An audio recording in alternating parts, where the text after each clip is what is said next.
गुमा के बाद यकीन का सफर। नूरी, पुलिस वाले तुम्हारा बयान लेना चाहते हैं। वो पहले भी आए थे लेकिन तुम्हारी हालत सही नहीं थी तो मैंने उनको मना कर दिया। अरे आप लोग डरे नहीं, अपने मुजरिमों का नाम बताओ पुलिस को ताकि उन्हें सजा हो सके। ना ही हमें किसी को सजा दिलवानी है, ना ही किसी से बदला लेना है। छोड़ दे इस बातों को, छोड़ दे बस। लेकिन अम्मा जी, इस तरह से तो मुजरिम आजाद घूमता रहेगा। डॉक्टर साहिबा, आप बस मेरी नूरी का इलाज कराएं। हम तो वैसे ही बर्बाद हो चुके हैं। ये देखिए, मैं आपके आगे हाथ जोड़ती हूँ। अम्मा, तू क्यों अद्दी को चुप करा रही है? चुप कर जा। 4 जमातें पढ़कर मुझे पढ़ाने बैठ गया है। नहीं, नूरी कोई बयान नहीं देगी पुलिस को। बस हमें कोई रपट वपट नहीं लिखवानी है। छोड़ दे इस बात को, मत बुलाई नहीं।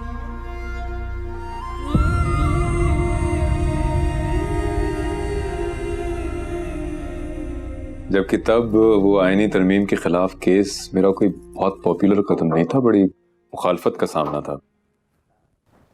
सॉरी, बाबा का बार से फोन है, वो आपकी मीटिंग है 15 मिनट में। अच्छा। मिस जोया, इनसे मिलिए, मेरे बेटे दानियाल हैं। अस्सलाम वालेकुम दानियाल साहब। वालेकुम अस्सलाम। ये चंद माह पहले लंदन से आए हैं बारट लॉ करके, और ढेर सारी डिग्रीज और डिप्लोमास लेके आए हैं। चले, मैं आप लोगों को डिस्टर्ब नहीं करता, मैं चलता हूँ। एक्सक्यूज मी, अगर आप माइंड ना करें और आपके पास वक्त हो तो मैं आपसे कुछ बात कर सकती हूँ। श्योर, फरमाइए। आपके बाबा माशाल्लाह बहुत फेमस और सक्सेसफुल लॉयर हैं। क्या आप भी उनकी तरह सेलिब्रिटी लॉयर बनना चाहते हैं? नहीं। मेरा बाबा जैसा बनना मेरी बस की बात नहीं है। भाई मॉडेस्टी शो कर रहे हैं, ये मुझसे ज्यादा ज़हीन और टैलेंटेड है। कभी आप इसे कोर्ट में दलाइल देता देखें। इस उम्र में खुद पर इतना एतमाद और भरोसा मुझ में भी नहीं था। लगता है उस्मान साहब आपके बारे में काफी प्राउड फील करते हैं। बिल्कुल करता हूँ। मुझे अपने बेटे पे बहुत फख्र और नाज है। हो सकता है कि अभी ये मेरे नाम से जाना जाता हो, लेकिन मुझे पूरा यकीन है कि आने वाले सालों में मैं इसके नाम से जाना चाहूंगा। हाँ छोकरी, क्या नाम है तेरा? कहाँ रहती हो? गाँव कौन सा तुम्हारा? नूरी नाम है मेरी अद्दी का। हम गांव हाफिजपुर में रहते हैं। ओ बाबा, तू कौन है? छोकरी को बात करने। मैं भाई हूँ उसका। ओ भाई, वो बच्चा है, तू बच्चा ही रहे, चुप करके खड़ा हो, अपनी बहन को बोलने दे। हाँ छोकरी, कौन था जो तुझे अपने साथ ले गया था? कोई सज्जन वज्जन, कोई यारी दोस्ती का चक्कर तो नहीं है ना? किसी छोकरे वोकरे के साथ तो नहीं चली गई थी? ये आप किस किस्म की बातें कर रहे हैं? एक तो वो वैसे ही इतने बड़े सदमे से गुजरी है और आप इस तरह के सवालात कर रहे हैं। और डॉक्टर ने साहबा, आप तो जरा साइड पे खड़ी हो जाए ना, हमें अपना काम करने दे। पुलिस ने तफ्तीश तो करनी है ना। हाँ छोकरी, तू बता, वो बोलना बीबी, बोलती क्यों नहीं है? वो कोई यारी वारी नहीं थी तो कौन था जो तेरे साथ उठा के ले गया? कोई अत्ता पता, कोई शक्ल, कोई हुलिया? मेरी अद्दी ऐसी नहीं है। छोड़ दो, मेरे बच्चे को छोड़ दो। बेटा नहीं, बिलाल। अम्मा, तूने बोला कैसे मेरी अद्दी को? संभालो इसे। छोड़ अम्मा मुझे। पुलिस के ऊपर हाथ उठाने के चक्कर में ले जाऊंगा ना थाने, चक्की पीसता रहेगा। नहीं, चुप। और छोकरी, तू बता, क्या नाम था उसका? कोई हुलिया, कोई अता पता, कुछ तो याद होगा ना? बोल अद्दी, बता ना। रईस रब नवाज शाह का बेटा जहांगीर शाह। नूरी? और साथ उसके 2 दोस्त भी थे। ओ बीवी, होश कर होश। तुझे यकीन तो है ना कि ऐसे इल्जाम तो नहीं लगा रही उसके ऊपर? वही था, वो वही था। बहुत शुक्रिया आपका एसएचओ साहब। अब आप जा सकते हैं और नूरी के बयान के मुताबिक जाके एफआईआर दर्ज करें। तो डॉक्टर साहबा, हमें अपना काम करना आता है, और आप भी ना अपना काम करें, इसका इलाज करें, इलाज। और देखो बीवी, हमने तुम्हारा बयान ले लिया है, अब हम तफ्तीश करेंगे अपने हिसाब से। तो चलो भाई, और संभालना इसको।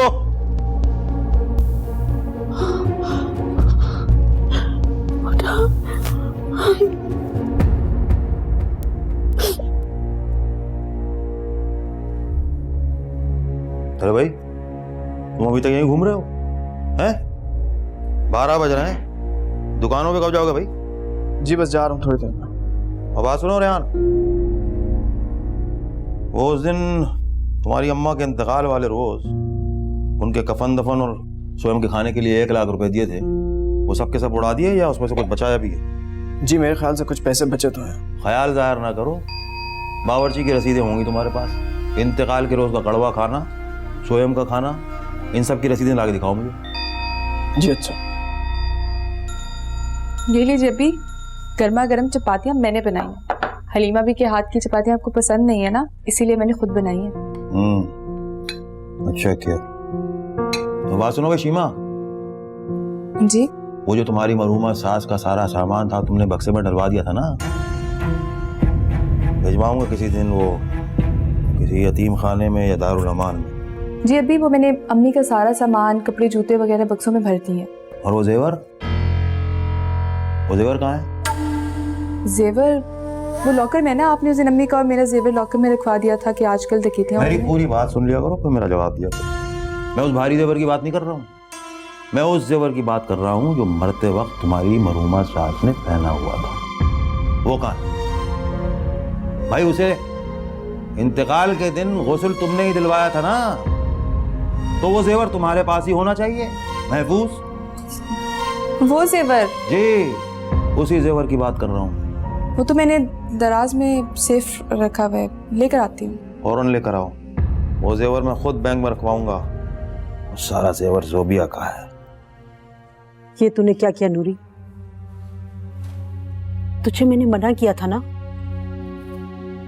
अम्मा, अद्दी ने बिल्कुल ठीक किया। तू ज्यादा सियाना मत बन, छोटा है ना तो छोटा बन कर रहे। नूरी, रईस के बेटे का नाम लेकर तूने बहुत बड़ी गलती की है बेटा। अम्मा, अद्दी ने बिल्कुल ठीक किया, तुम हर किसी को ऐसे ही बोलती रहती हो। बाबा साईं कहाँ है? बाबा साईं घर पर है अद्दी। से नाराज है ना? नहीं अद्दी, वो क्यों तुमसे नाराज होंगे? उनकी तबीयत ठीक नहीं है, वो इसलिए घर पर है। मुझे पता है वो मुझसे नाराज है। की सच मैंने मिट्टी में मिला दिया, सारे गांव में बदनाम कर दिया ना मैंने उन्हें। मुझसे नाराज है, मेरी शक्ल भी नहीं देखना चाहते हैं। क्यों ऐसा सोचती हो? चरी मेरी धी, तू ठीक हो जा, चलेंगे बाबा के पास। अबे इतना महंगा खाना पकवाने की क्या जरूरत थी? हैं? लोगों का क्या है, खाते हैं, खाते पीते हैं, ऐप गिनवाते हैं, चलते बनते हैं। इतना महंगा खाना उजाड़ो उजाड़ो, बाप की कमाई है, उजाड़ो। ये ले भी अम्मी के जेवर।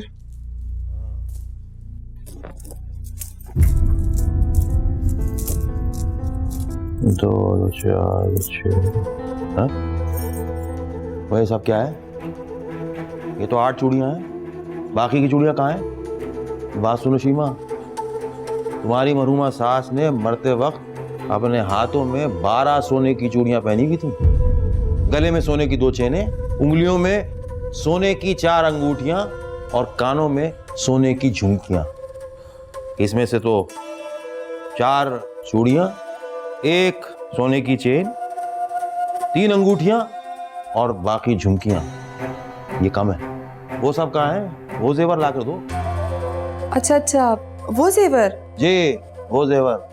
वो उस दिन मैंने परेशानी में दराज में रख दिया था, अभी आपने याद कराया तो याद आया, लेकर आऊं? शुक्र है तुम्हारी याददाश्त जल्दी वापस आ गई। जाओ वो जेवर लेकर आओ,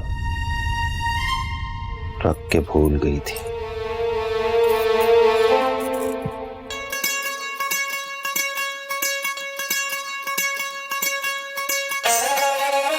अस्सलाम वालेकुम। वालेकुम अस्सलाम। बैठे बैठे बैठे। ठीक है आप लोग सब? अल्हम्दुलिल्लाह, शुक्र है। आप लोगों को तो मालूम है इलेक्शन सर पे आ गया। अपने अपने इलाके में जाके भरपूर तैयारी शुरू करो। इस वक्त बहुत जरूरी है हमारे लिए कि मैं ये घर की सीट हर कीमत जीतूं। बिल्कुल सही।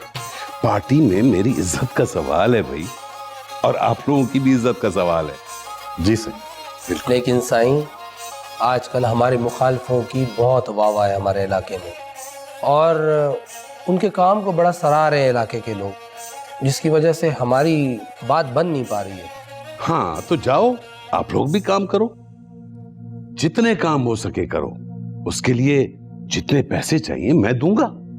साईं, मेरा ख्याल ये है कि इलाके में कुछ रोड बनवा लेते हैं और गरीब मिस्कीन हारियों और किसानों में आटे दाल की बोरियां और बेवाओं में मुफ्त सिलाई की मशीनें बांटने की एक तकरीब रख लेते हैं, और उसी में हम मीडिया के लोगों को भी बुला लेंगे। साईं, फिर आप देखना मीडिया में हमारी खबर ऐसी चलेगी कि बस वाह वाह हो जाएगी। ऐसा ही करते हैं। नहीं बोल सकते बाबा। ठीक हो? अच्छा ठीक। आपकी तजवीज अच्छी है। अच्छा। और साईं, वो SHO है, जहांगीर साईं के बारे में बात करना चाहता है। अच्छा कराओ। हाँ अयाज। साईं, वो एक परेशानी वाली बात है जहांगीर साईं के बारे में। तो फिर बोलो, जल्दी बोलो। वो साईं, कैसे बताऊं, छोटा मुंह बड़ी बात। वो जहांगीर साईं ने अपने दोस्तों के साथ मिलकर गांव की एक छोकरी के साथ गैंगरेप किया है साईं।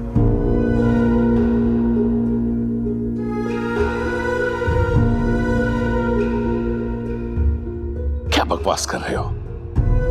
तुम्हारा दिमाग तो ठीक है अयाज? साईं, डॉक्टरों की रिपोर्ट भी आ गई है और उस रिपोर्ट में साफ लिखा है कि लड़की के साथ गैंगरेप हुआ है। और साईं, लड़की ने जहांगीर साईं के खिलाफ बयान भी दे दिया है। अच्छा ठीक है, मैं बाद में बात करूंगा। साईं, खैरियत तो है? हाँ खैर है। मुझे कहीं जाना है, फिर मीटिंग करेंगे।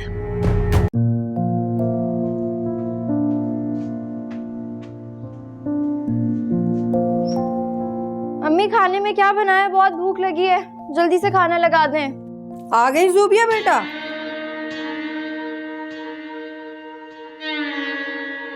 अस्सलाम वालेकुम। वालेकुम सलाम। भाभी कहाँ है? वो तो खाना खा के सो गई हैं। किचन में खाना रखा है, खा लीजिएगा आप। मैं थक गई हूँ, आराम करूंगी।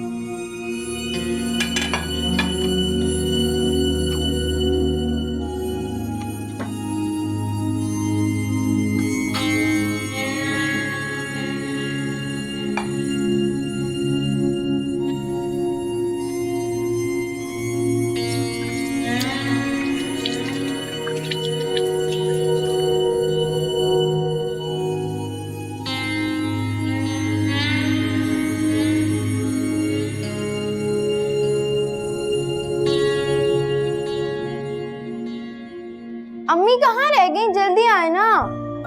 क्या हो गया? और तुमने कपड़े भी नहीं बदले, ऐसे ही बैठ गई बस? भूख लगी हुई है इतनी ज्यादा। छोनो, ये लो मेरी बेटी की पसंद का सलन। लाठियाँ नहीं चाहिए, खाना खाना है अभी। ये लो।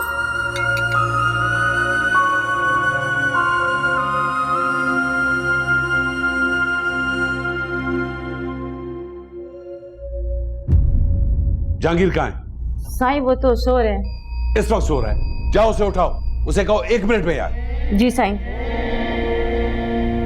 खैर तो है साईं, आप इतना गुस्सा क्यों हो रहे हैं? ये सब तुम्हारे लाड प्यार का नतीजा है। 2 कौड़ी का बना कर रख दिया तुमने अपने बेटे को। अब खुश हो जाओ। तुम्हारा बेटा जवान हो चुका है, 2 कौड़ी की कमी कमीन की बेटी को उठा कर ले गया और अपने दोस्तों के साथ अयाजी करके आया है। जी बाबा।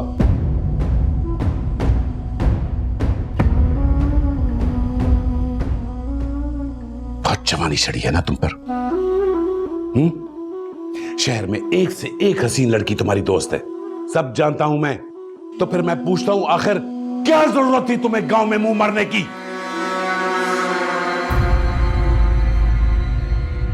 पार्टी में मेरी एक साख है, मेरी इज्जत है।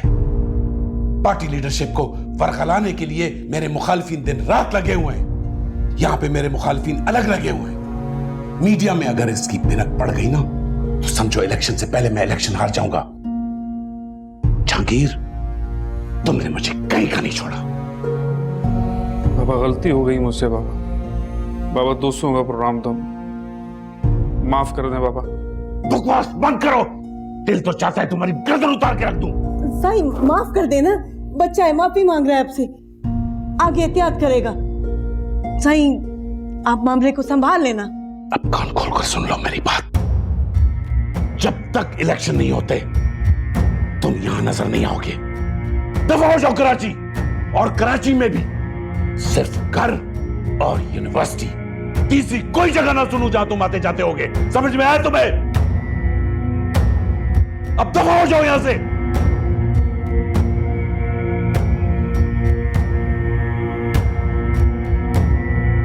साईं बच्चा है ना, अब जवान हो रहा है, मार तो नहीं सकते ना, प्यार से समझाएं, आप भी गुस्सा ना करें। अम्मी, अम्मी अब चाहती थी ना मैं बहुत पढ़ूं, डॉक्टर बनूं। अम्मी मुझसे तो पढ़ा ही नहीं जाता,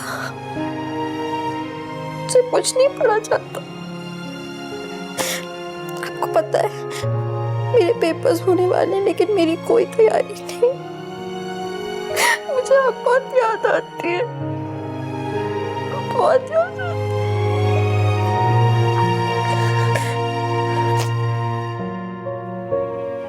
ज़ूबिया, कभी कमरे से बाहर निकल के भी झांक लिया करो। अकेली जान है मेरी, मैं क्या क्या करूं? बच्चा संभालूं, किचन देखूं, ऊपर से हलीमा भी बीमार पड़ गई है। भाभी मेरे मिड टर्म शुरू होने वाले हैं, मुझे पढ़ना है। कैसे साफ साफ मुंह पे इनकार कर रही हो? भाई मैं अपने काम के लिए नहीं बुला रही, तुम्हारे वालिद मोहतरम कह के गए कि अम्मी की फातिहा करवानी है, 5 किलो चने की दाल का हलवा बनाओ। अम्मी की क्या फातिहा करवानी होगी, खुद हलवा खाने का दिल कर रहा होगा। उठो और कुछ काम करवा दो मेरे साथ। लेकिन भाभी काम करवाऊंगी तो पढ़ाई कैसे करूंगी? आकर पढ़ लेना, वैसे भी तुमने पढ़ लिख के कोई डॉक्टर या इंजीनियर नहीं बन जाना। 16 साल की हो गई हो तुम, तुम्हारी उम्र में लड़कियां पूरा पूरा किचन संभालती हैं। एक तो तुम्हें अम्मी ने लाड में रख रख के कुछ भी नहीं सिखाया। आकर मेरा थोड़ा हाथ बटा दोगी तो मौत नहीं आ जानी, पढ़ना है।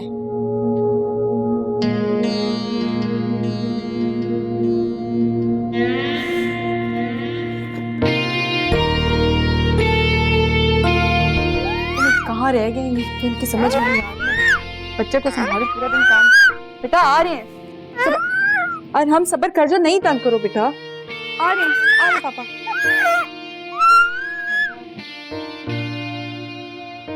अस्सलामुअलैकुम।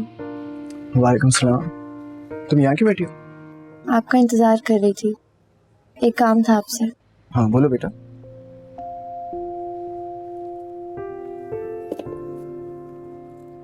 तुम रो रही थी?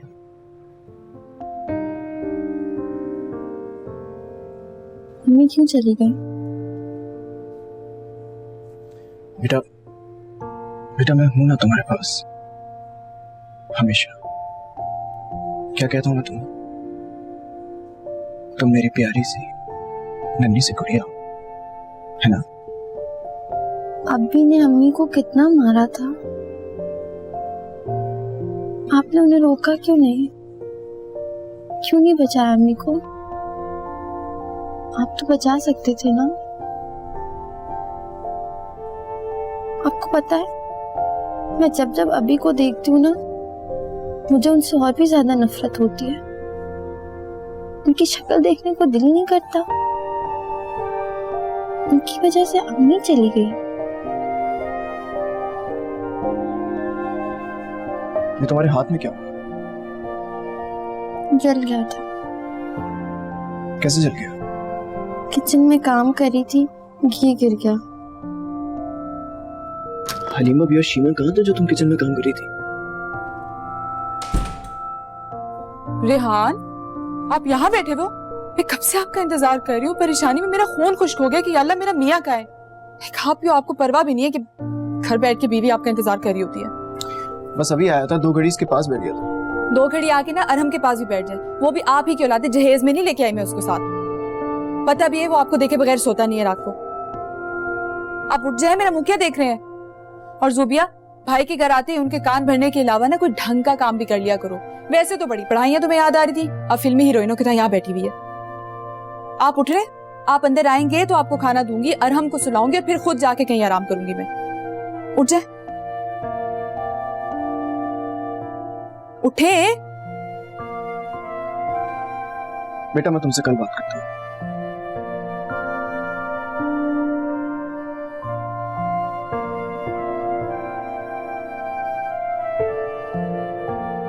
तुम्हें जूबी से अभी काम नहीं करवाना चाहिए था। बेचारी अभी सदमे से बाहर नहीं आई। किसी भी काम में कहाँ दिमाग लगाई हो? मैं तो सारा दिन एसी में बैठी रहती हूँ ना, कहीं से आके मेरे हाथ पैर दबाती रहती है। क्या हुआ जो जरा सा उससे काम करवा लिया? घिस तो नहीं गई वो? घिसने की बात नहीं है, छोटी है वो। तुम्हें मालूम है उसने कभी किचन में कोई काम नहीं किया। और जब अम्मी जिंदा थी तो सारा काम वही करती थी, तो हलीमा भी। और अब जब अम्मी नहीं रही है ना तो सबको मुफ्त की नौकरानी मिल गई है। अम्मी जिंदा थी ना तो उसके नखरे वो उठा लिया करती थी। जान का अजाब है मेरे। 100 सासों पे भारी एक सुसर मिला है मुझे। और शौहर की औकात यह है कि महीने के आखिर में तनख्वाहदार मुलाजिम तो उसके हाथ में पैसे कुछ रख दिए जाते हैं। हाँ तो कोई कम पैसे थोड़ी देते हो, अच्छी खासी रकम मिल जाती है मुझे। और मुझे नहीं लगता उसमें तुम्हारा और उनके खर्चे में कोई फर्क पड़ता हो। अच्छे से घर चल रहा है माशाल्लाह। देते तो आपको मुलाजमों की तरह ना, अभी की जी हुजूरी करके और उनकी खिदमतों के सिले में। एक दिन जी हुजूरी नहीं हुई ना तो हम अगले दिन बाहर खड़े होंगे। 1 लाख रुपए आपके हाथ में रख के हिसाब ऐसे मांग रहे थे जैसे 10 लाख रुपए हैं। मुझसे जेवरात का हिसाब ऐसे मांग रहे थे जैसे मैं चोर हूं। अगर मेरा शौहर किसी काबिल होता ना तो आज हुसैन मेरी इस तरह बेइज्जती नहीं कर रहा होता। और फिर भी एंड में फिक्र जाके अपनी बहन की हो रही है। बीवी तो कहीं खड़ी नहीं होती।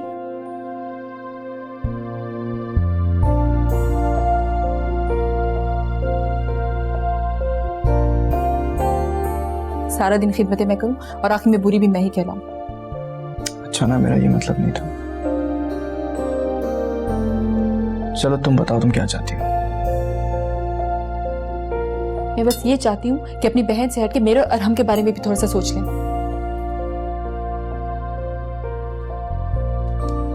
अच्छा चलो ठीक है, अपना मुंह तो ठीक करो तुम।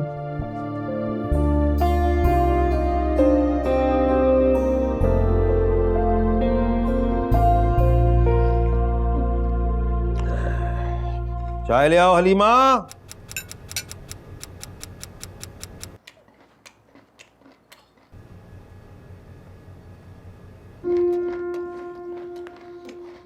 अभी हाँ बोलो। चुप क्यों हो गई? अभी वो अबे यार ये कैसी चाय लेकर आ गई हो हलीमा? भलाई बिल्कुल भी नहीं है इसमें। भलाई डाल के लाओ फौरन। और ये शीमा कहाँ है? सबको मेरा काम करते हुए मौत आती है बस। अब तुम बोल भी चुको, क्यों सर पे सवार हो? वो पैसे चाहिए थे, एनरोलमेंट फॉर्म जाना है, आज फीस जमा करवाने की लास्ट डेट है। और तुम आज जागी हो आखिरी वक्त में? हाँ भाई, पता है तुम सब के सबों को कि बाप के पास पैसों का दरख्त लगा हुआ है। लुट रहा है पैसा बाप के पास। तुम्हारे भाई साहब ने तो कुछ करके दिया नहीं, और तुम कौन से कारनामे करने वाली हो इसका भी मुझे अंदाजा है। बस बाप का पैसा लुटाना है, लुटाना।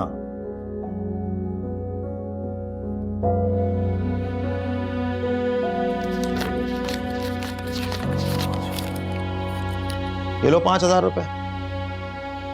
बाकी के जो बच गए हैं ना वो तुम्हारा जेब खर्च, क्योंकि मुझे मालूम है 2 दिन बाद फिर मेरे सर पे आके खड़ी हो जाओगी, पैसे चाहिए। मेरी चाय कमरे में भिजवा दो।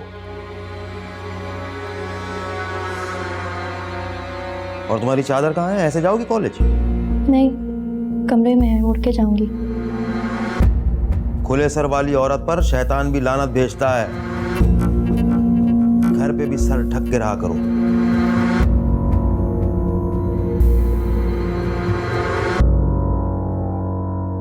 कमाल करती हो यार तुम। अगर तुमको अपने एनरोलमेंट फॉर्म के लिए पैसे चाहिए थे तो मुझसे मांग लेती, मैं देता तुम्हें। अभी से कहने की क्या जरूरत थी? क्या तुमको उनके मिजाज के बारे में नहीं पता? वो 50 रुपए भी देते हैं तो जलीलो ख्वार करके देते हैं। आपसे कैसे कहती, आप तो मेरी बात सुनने के लिए रुके ही नहीं थे। शीमा के लिए भी नाश्ता लगा दो। हलीमा बी को भी चौकी में बिठा के आराम ना करवा लूं? उसकी खिदमत में भी मैं ही नाश्ता पेश कर देती हूँ।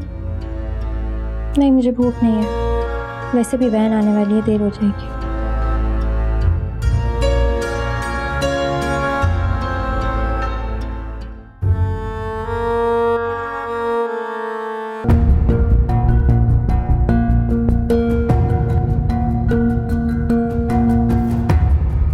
बहुत बड़ा कारनामा किया तुमने, सुरखरू हो के आए हो।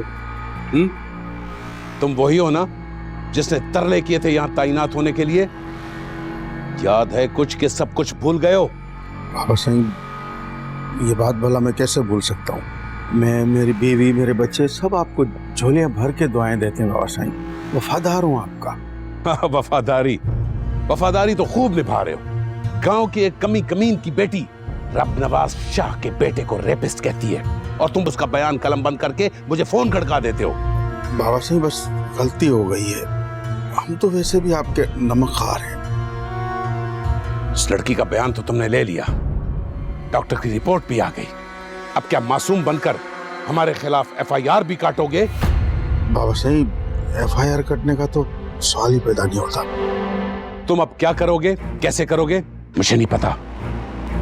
अगर ये बात मेरे मुखालफों तक पहुंची या एफआईआर कटी या किसी को कानों कान खबर हुई, याद रखना मैं तुझे नहीं छोड़ूंगा। जो भी करना है करो, इस वाक्य को हमेशा के लिए दफन हो जाना चाहिए। आप मुझ पे भरोसा कर सकते हैं साईं। बस यूं समझें कि वो लड़की और उसके घर वाले आइंदा जबान नहीं खोलेंगे। अगर वो जबान नहीं खोलेंगे तो तेरी किस्मत खुल जाएगी। ऐसा ही होना चाहिए जैसे बोल रहे हो। अब जाओ, खड़े खड़े क्या देख रहे हो? जो करना है करो।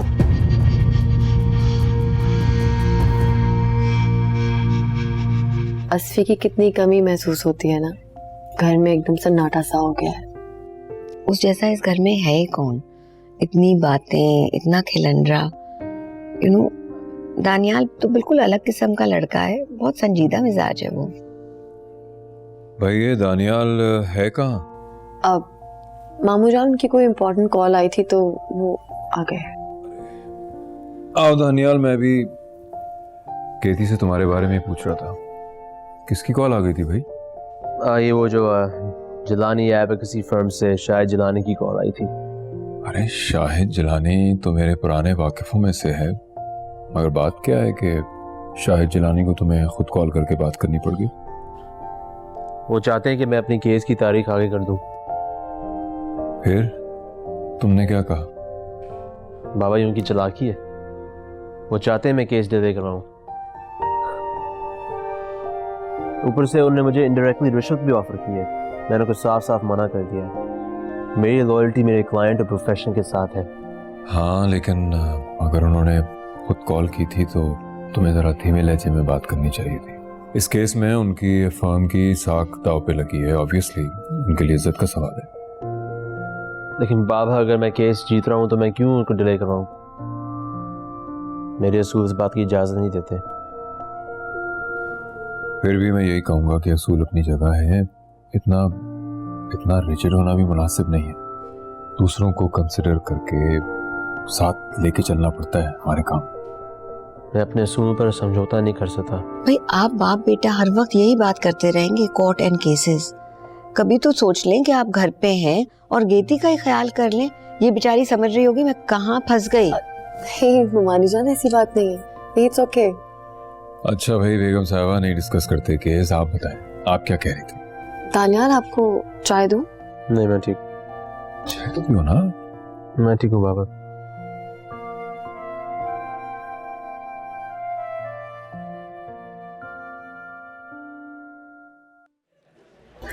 ड्रामा फेस्टिवल की तैयारियां देखी? अच्छा मैं तुमसे बाद में बात करूँ। तुम यहाँ बैठी हो, मैं तुम्हें लैब्स और लाइब्रेरी हर जगह कब से ढूंढ रही हूँ। तुम कहाँ थी? यार मैम फरजाना ने ड्रामा फेस्टिवल के लिए लड़कियों के ऑडिशंस रखे थे, बस वो ही देख रही थी।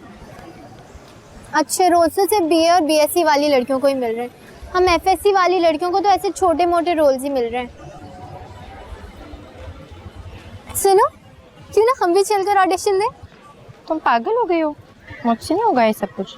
मैंने तो कभी स्कूल के फंक्शंस में भी ट्राई नहीं किया, मैं नहीं कर सकती ये सब कुछ। तो बाकी सब कौन से टॉम क्रूज या शाहरुख खान के रिश्तेदार हैं? सभी अनाड़ी हैं एक्टिंग में, तुम चल कर तो देखो। तुम ट्राई कर लो, मेरा दिल नहीं कर रहा। तुम्हारे दिल की ऐसी की तैसी, सीधी शराबत से चलो मेरे। मुझसे नहीं होगा मिसबा, मुझसे बिल्कुल नहीं होगा, मुझे एक्टिंग दूर दूर तक नहीं आती।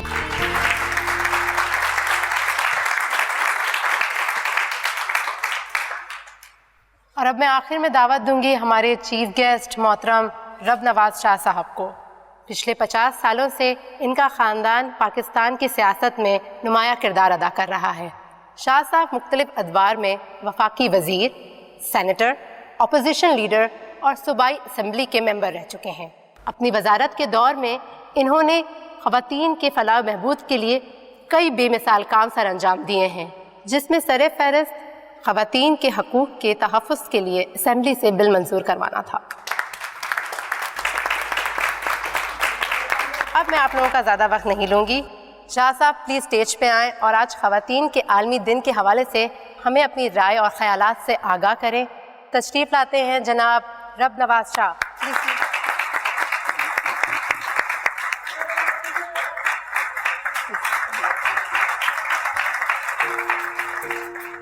थोड़ा पीछे होइए, कॉन्फिडेंस के साथ बोलिएगा, घबराइएगा नहीं। मैं क्या बताऊं, मैं क्यों गमगीन, मेरी खामोशी का आलम क्या बताऊं शहजादे। ख्वाब बिखर के रह गए हैं, मेरा दिल उजड़ गया है, मैं क्या करूं। मैं क्या बताऊं अपने गमगीन एक लड़ी। मैं क्या बताऊं शहजादे, मैं क्यों खुश होने वाला दिल कहाँ से लाऊं शहजादे। बैठिए, आप आइए।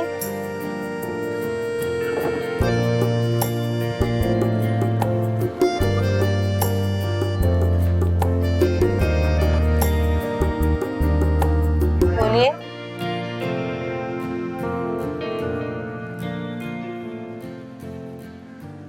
मैं क्या बताऊं शहजादे कि मैं क्यों गमगीन हूँ। सब कुछ खत्म हो गया, अपनी उदासियों का सबब क्या सुनाऊं तुम्हें। मेरा दिल रो रहा है, मेरे सारे ख्वाब बिखर गए, सब कुछ टूट गया। तो प्यार करने वाले एक दूसरे से अलग हो गए, कभी नहीं मिलेंगे,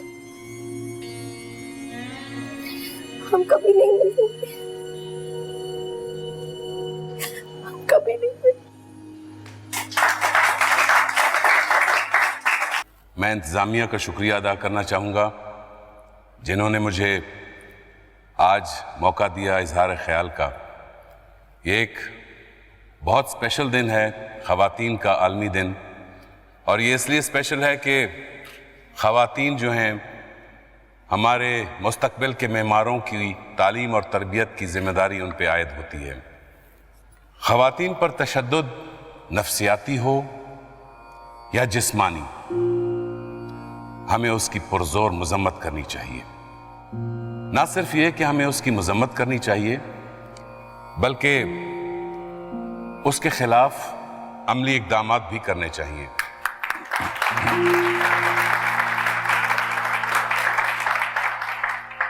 हमारे मुल्क की ख़वातीन जहां भी रहती हों, चाहे शहरों में या देही इलाकों में, हमें चाहिए कि हम उनको भरपूर तहफ़्फ़ुज़ दें। इस मुल्क की 55% आबादी जो कि ख़वातीन पर मुश्तमिल है, हमें उनको भरपूर एतमाद देना है, क्योंकि इस एतमाद के बगैर अगर उनके खिलाफ जराइम के सद्देबाब के लिए इक़दामात नहीं करेंगे तो फिर ये मुल्क कैसे तरक्की करेगा।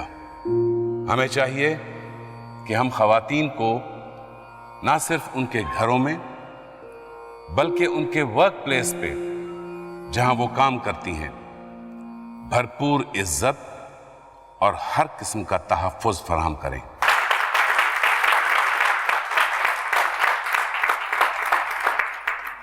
जभी तो उनमें इत्मीनान बहाल होगा और वो घरों से बाहर निकलकर काम करेंगी, इस मुल्क के लिए कंट्रीब्यूट करेंगी।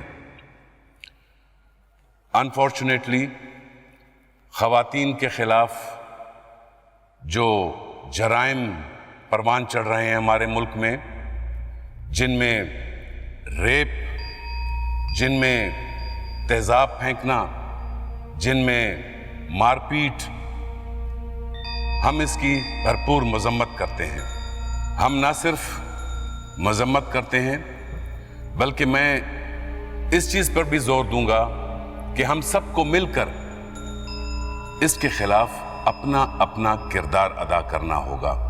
लिहाजा आज 8 मार्च को खवातीन के आलमी दिन के मौके पर मैं ये ऐलान करता हूं कि खवातीन के खिलाफ किसी किस्म की भी अब्यूज या वायलेंस के खिलाफ किसी भी फोरम पे किसी भी हद तक जाकर लड़ना पड़ा तो मैं आपसे वादा करता हूं कि मैं लड़ूंगा।